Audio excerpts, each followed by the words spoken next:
सत्तेच्या बाजूने ठाम उभे राहणारे व्यासपीठ आपण पाहत आहात लीडर वार्ता। कोल्हापुरात जनरेटरला आग, सुमारे 5 लाखांचे नुकसान।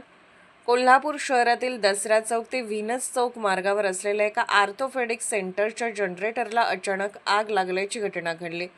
या आगीत अंदाजे 5 लाख रुपयांचे नुकसान झाले असून सुदैवाने कोणतीही जीवितहानी झाली नाही।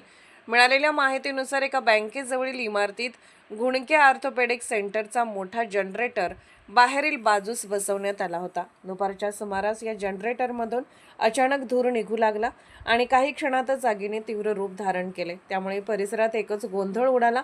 घटनेची माहिती मिळताच कोल्हापूर महापालिकेच्या अग्निशमन दलाने तात्काळ घटनास्थळी धाव घेतली। स्थानिक अधिकारी कांता बांदेकर, विजय सुतार यांच्यासह चालक आणि फायरमॅन पथकाने 2 अग्निशमन गाड्यांच्या मदतीने शर्थीचे प्रयत्न करत आग आटोक्यात आणली। वेळेत आग विझवल्यामुळे मोठा अनर्थ टळला। या आगीत जनरेटर पूर्णपणे जळून खाक झाले असून अंदाजे 5 लाख रुपयांचे नुकसान झाल्याचे सांगण्यात येत आहे। मात्र आग लागण्याचे नेमके कारण अद्याप स्पष्ट झालेले नाही।